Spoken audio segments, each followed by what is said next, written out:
Nikki Lewis and welcome to The Guest List, New Zealand's wedding and event planning show. As you can hear, I'm suffering from a little bit of laryngitis, so we're hoping that I'm going to get through the show without having to dash off for a little bit of lemon and honey. Let's see how we go. Joining me in the studio today is my guest and co-host Amanda Wignall. Welcome, Amanda. It's lovely to have you here. Hi, Nikki. Thank you for coming in today. On the show, we like to cover everything to do with weddings, whether it's going to be a venue, catering, photography, flowers, invitations, you name it. And as I said, today is going to be photography, so it's perfect that you're here. Now, one of the things that does sometimes go wrong can be photography. Would you take a look at this?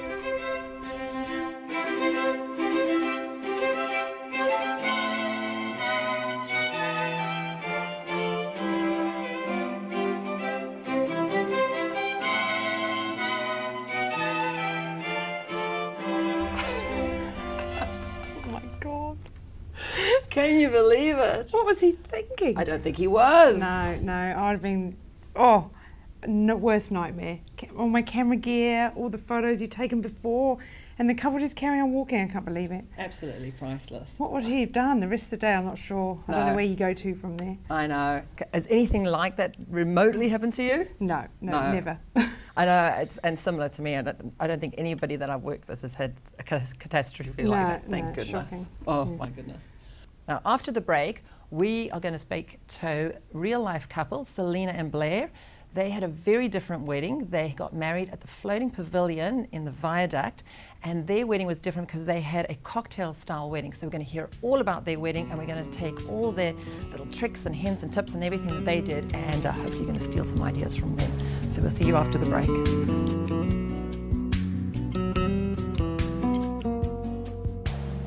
Welcome back to The Guest List. Now, here with me today is Amanda Wignall.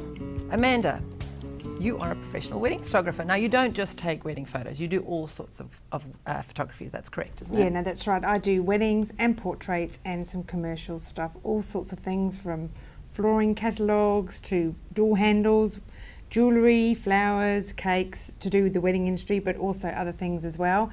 But people and weddings predominantly, yeah. How do people find you? We can, if somebody is looking for a wedding photography, how do they find you? Oh, well, on the web, www.awp.co.nz, and on Facebook, and loads of wedding blogs and websites, yeah. Actually, I think on my website, Lavish Events, we've got loads of your photos as well because they're just absolutely stunning. So people can also see some of your work and see links to your website. Yeah, they're linked through there. Yeah. Right. Now, as a wedding planner, I always say to couples, if there is a way that you can save money, go for it, because weddings are expensive. Mm-hmm. So if you've got a mum who can bake a cake, or if you've got an auntie who can help make dresses, fantastic. But when it comes to the photography, that is when you need to find and hire a professional wedding photographer as opposed to just a photographer, because there is a difference. What do you think? Yeah, absolutely. Your wedding photos are what you have after the wedding. They're what you have in your hand as a memory, and it's predominantly going to be the thing you have at the end of it. So getting a professional to do it is very important. You don't want somebody who wants to become a photographer or wants to have a go at it, practice on your wedding. They should really be doing that in their own time before they take on a wedding. It's quite a stressful job for those that aren't experienced in it. So yeah, you need somebody professional, somebody who knows what they're doing. How did you get into it? Well, I wanted to work for myself. I liked taking photos, and I decided that weddings was a real passion for me, and when I got married I thought I can do that. So whilst I was working, I learnt through Unitec and some part-time courses, and then I did a few friends' weddings and some portrait sittings for friends, and I did it that way. So I didn't go to uni and do a degree, so I'm sort of self-taught, and I did do a lot of courses, but then I joined a professional organisation, the NZIPP, it's New Zealand Professional Photographers, and did wedding and portrait and commercial photography qualifications, and lots of added educational courses on top of that. So a professional photographer is a professional, somebody who earns their living from doing it, and weddings is quite particular. So yeah, I think that's a good thing. It gives the client the peace of mind that they're getting a professional, and at the end of the day, their service is going to be professional, and they're going to get a product that they can count on. Yeah, because running a wedding day is quite a challenge for somebody who doesn't do it all the time. You know, get the time schedule, making sure they've got photos of everybody that should be having their photos taken, and on time with the bridal party, keeping everyone calm and patient, and that can be a task at some time. You know, you have people on different levels during the day. So yeah. Now, one of the challenging things that I understand that you must face is a couple comes to you for an initial consult. How do you get them to understand the value that you are going to add? Because wedding photography is an expensive thing, or it can be an expensive thing. But how, you know, apart from actually saying, well, this is a portrait of my work that I can do, how do you get them to understand the value of what you do, and how would other photographers get to understand the value? Well, explaining exactly what I've just said about being a professional and having the experience, but the personality comes across in a meeting, a consultation. I think you have to gel with the person that you're sat with. You've got to feel like you're going to be comfortable with them all day. From getting ready right through to dinner and maybe the first dance, you're going to be there with them. So somebody who's experienced and can handle everything is a very important part of the process. But also they've got to like your work and see that you can photograph all aspects of the day, not just a few hero shots that you see that you like in a magazine or something like that. So that meeting is quite good.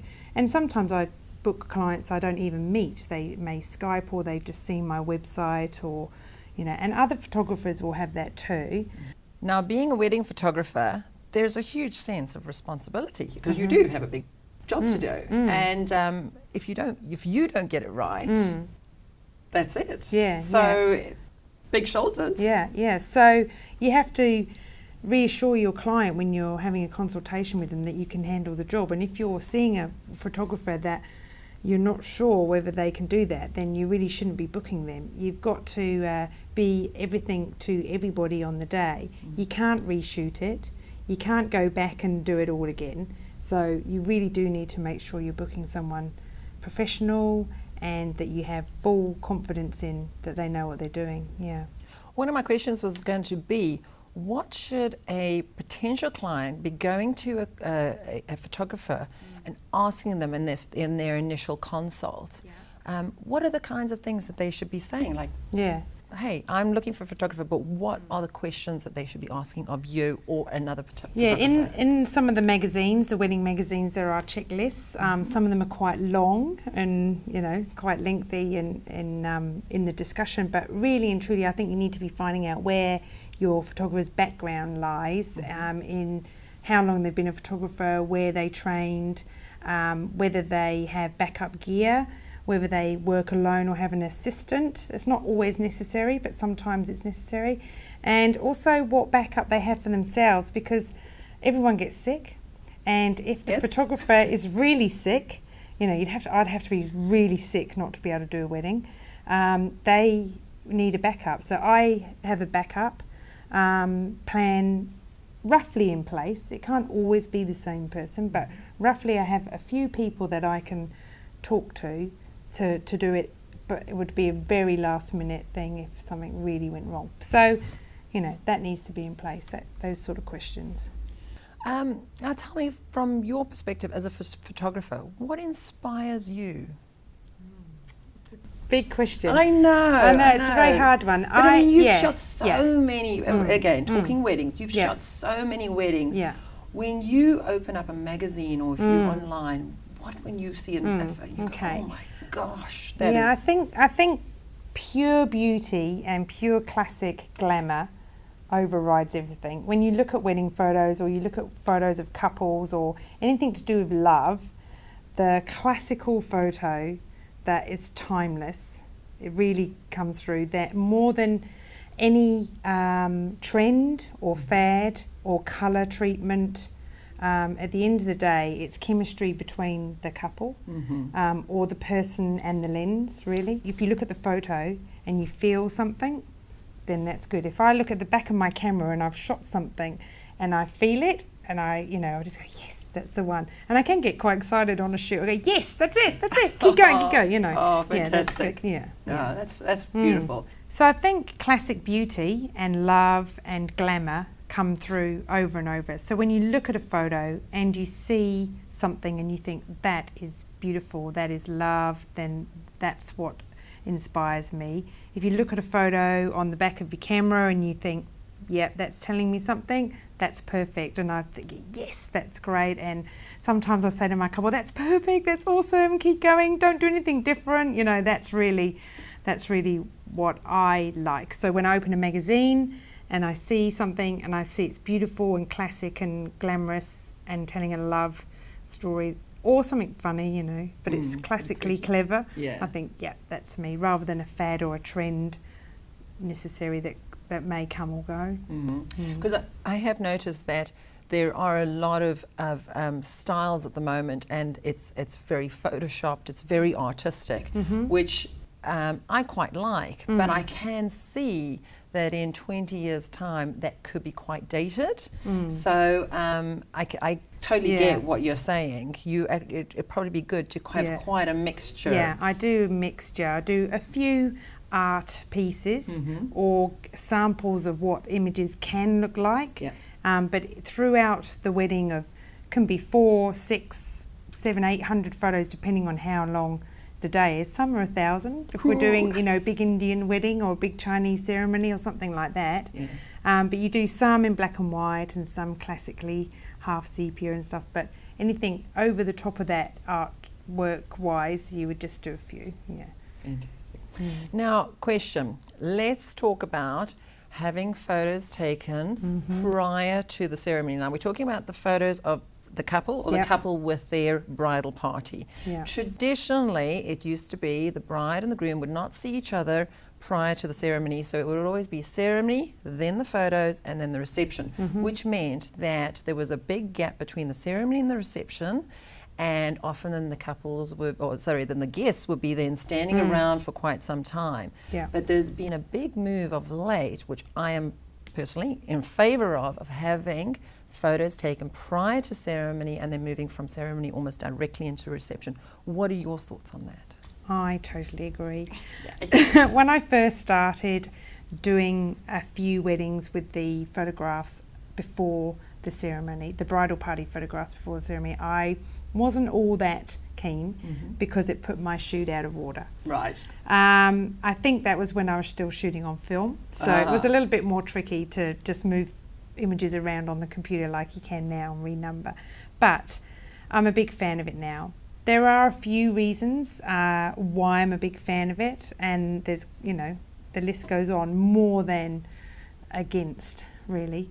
The only reason I can see that you wouldn't do that, well, maybe 2 reasons. The main reason is if you're having an early wedding in the morning. Say, if you're getting married at 11 o'clock and you're having a lunchtime reception, then you can't really do it. You can't get ready in time, or you're so traditional that you don't want to see your partner hanging on before. to that tradition, So the reasons I'm for it mainly are because you can go places that you can't get to in between a ceremony and reception. You can spend more time with your partner and your bridal party and have more fun in a more relaxed time. It's your day. If you do it the other way around, the traditional way, it's like, get ready, have the ceremony, have the family photos, go off and have your photos, quick, then the reception. You never get as much time as if you do it the other way around. Have some photos on location with your partner and bridal party, have some fun, then go off and freshen up, and then you still get that walking down the aisle and everyone seeing you for the first time apart from the bridal party. But the nerves have all been taken away and you enjoy it a lot more. That Yeah. nerves thing is a big thing, actually, and it's yeah. amazing people don't factor that in, but I've seen that with my couples as well.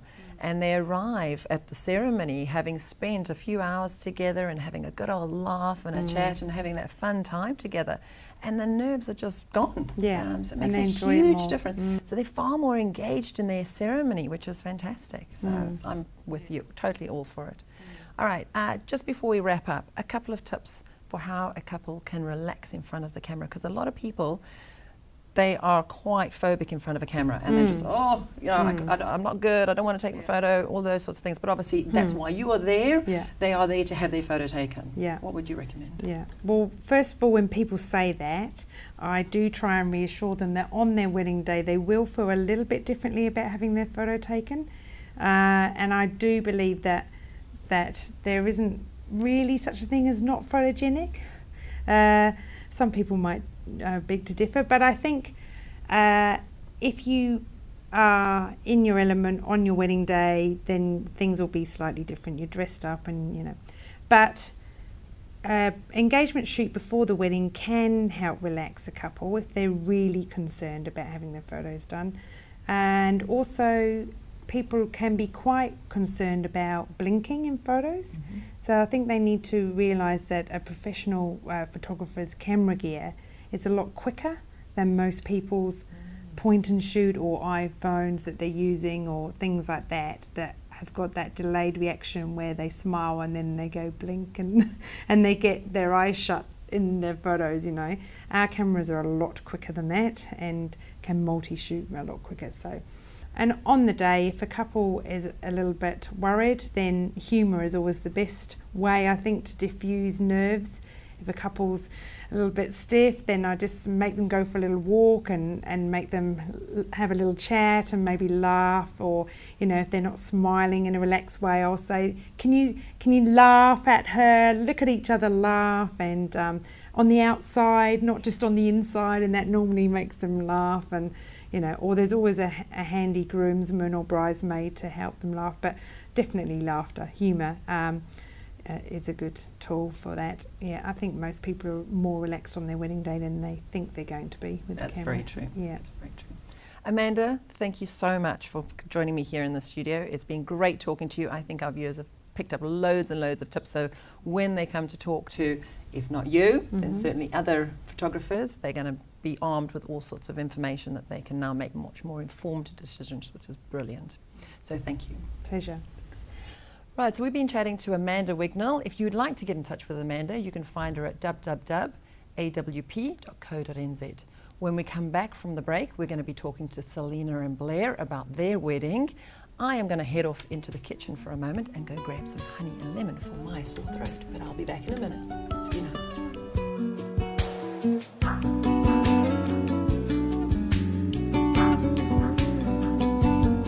Welcome back to the guest list. I'm Nikki Lewis and I still have my bad throat, so please excuse it. Joining me today is Selena and Blair. Now, Selena and Blair got married in April of this year at the Floating Pavilion down in the Viaduct. Welcome, Selena and Blair. Thank you for joining me. Thanks. Hi, Nikki. Now, you had a very different style of wedding, which was absolutely fantastic. I was really privileged to have actually been there, so I can speak from a little bit of authority in terms of what it was like. You had a cocktail style wedding. Talk us through why you decided to go for a cocktail style. Selena? The reason why we chose a cocktail wedding was we wanted to spend more time with our guests, our friends and family, and we felt a formal sit-down wedding wouldn't have allowed us to do that as much. And we're quite social people, and we like to enjoy our friends and family, so that was probably one of the most important things to having the cocktail wedding. It worked incredibly well. People were constantly mixing and mingling. The food was coming out all through the evening. It was just absolutely brilliant. But there was still seating out, so people could still sit down on a couch or perch on a bar leaner and that sort of thing. So it was good from that perspective. What we found with a formal sit-down wedding was that you tend to be sat with the same person for the whole evening. We like all our friends and family, and they all sort of come from various parts of the world, and makes it hard for them to sort of catch up if they're stuck at a table somewhere. So That was that was the most important thing about having a cocktail wedding, was the mingling with everyone, and for us and friends and family to spend time with everyone else and us. So it wasn't like people had to sit for a full 8 hours. It worked brilliantly. Yeah, I think food and drink is such a social thing to do at the moment, and I think that was why we chose a cocktail wedding, was the fact that you were able to move around and snack or move around and drink. So that's why we chose the cocktail wedding. Selena, tell us about your choice of decor for your wedding. We wanted the decor to really be reflective of us, instead of it to be a postcard or magazine type wedding. We wanted it to really reflect what our personalities are like, and also to be a shared wedding, not just what I want. And we felt we achieved that through the colour, black and white. I like black. Also incorporate Blair's passion of surfing, rum and cigars, and then also I love skulls, so we're able to incorporate that in the wedding as well. Tell us about your cigar bar.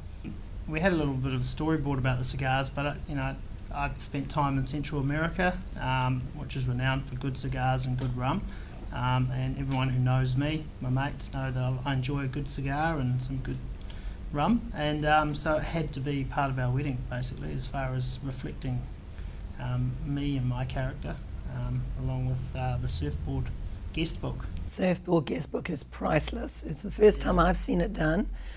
Just to explain to our viewers, Selena had obviously the black and white theme running, and a couple of years ago I purchased a carbon fibre surfboard off the internet, and we're building a holiday house, and I thought at the time it looked cool on the wall, and then with the wedding we just thought, well, hey, it'd look even better if we use it as a guest book. So black surfboard with white messages from all our family and friends. It's looking amazing, so can't wait to hang it and stuff, and it's a good memory of the day.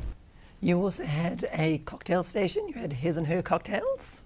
Yeah, we wanted to put a bit of humour in there. We lots of our friends like cocktails, so we had a his and her cocktail. We named Blair's after his passion of surfing, and it was called Piha Passion, and then mine was called Fashion Victim. I work in the fashion industry, so we thought that was quite apt as well. So.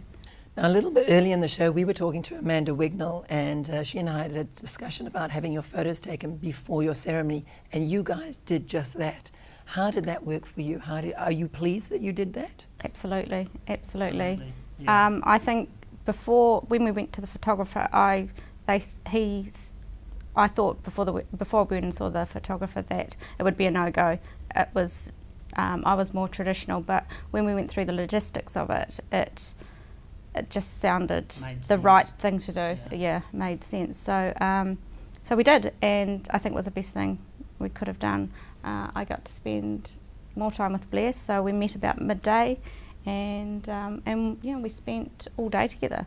So if you'd had it at the ceremony, it would have been, only a handful of hours. So really pleased. Plus, the whole idea with the cocktail themed wedding was to be with our friends and family, and we thought being dragged away for photos for half the evening, we had a late afternoon wedding ceremony, so we thought, why bother? So it was actually a really good idea from the photographer, Dylan Photography, so and they made it really good, and we're looking forward to the end results. We had a few snippets, and that's looking good. Looking pretty Fantastic. Cool. Yeah. Your ceremony was also quite a casual ceremony. You had it out on the deck at the floating pavilion, so you didn't have a traditional style of ceremony with an aisle and seats on either side and that sort of thing. It was more of a casual, and your celebrant, Yogamani, she was fabulous as well. Yeah. But it was all very in keeping with the style of your entire wedding. Yeah. Yeah, well, that's just us. We fluked the weather because all week the weather was meant to be raining, and Auckland turned on a fantastic day, so we're really fortunate about that. So we could have it on the deck, and I mean the floating pavilion, I think it's an underrated venue. It's amazing. It's on the water, which is my passion, surfing and stuff. with that great outlook with all the super yachts around. Yeah, just amazing day. So we had to have it out there, basically. All right, guys. A lot of our viewers always like to know how the two of you meet.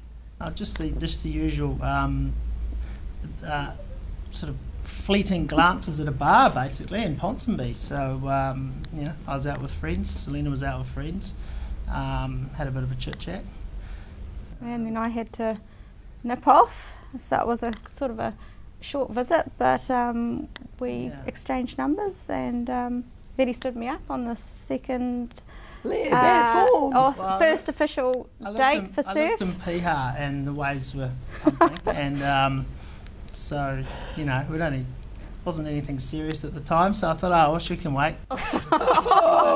She's a keeper, she'll understand. But the first date was a bit of drama as well, because again, arranged to meet, and you never know with the first date, because you sort of meet people in a bar situation, and all of a sudden you broad daylight type stuff. So, but I was late because there was a car crash on the Piha Road, and there's no cell phone reception. So I didn't think you'd be waiting for me, and she was. So Who obviously worth meant waiting. to be. Well, Selena Blair, thank you so much for coming into the studio and joining us and sharing all your experiences, all the things that you did. And I know a lot of our viewers are probably going to be stealing your ideas and then using them in their weddings, because it was a fabulous, fabulous wedding. Thank you, and I'd like to wish you all the very, very best for your future and the building of your new house, where your surfboard will be displayed for all to read. Thank you. Thank you. Thanks. So before we wrap up our show, I just want to bring something up that keeps getting asked of me. People ask about guest books, and we've just heard from Blair and Selena what they did with regards to a guest book, and their idea was fantastic. They had a surfboard and everybody signed it, and it's now going to go up in their batch in Raglan, and everybody can look at it, and it'll be brilliant.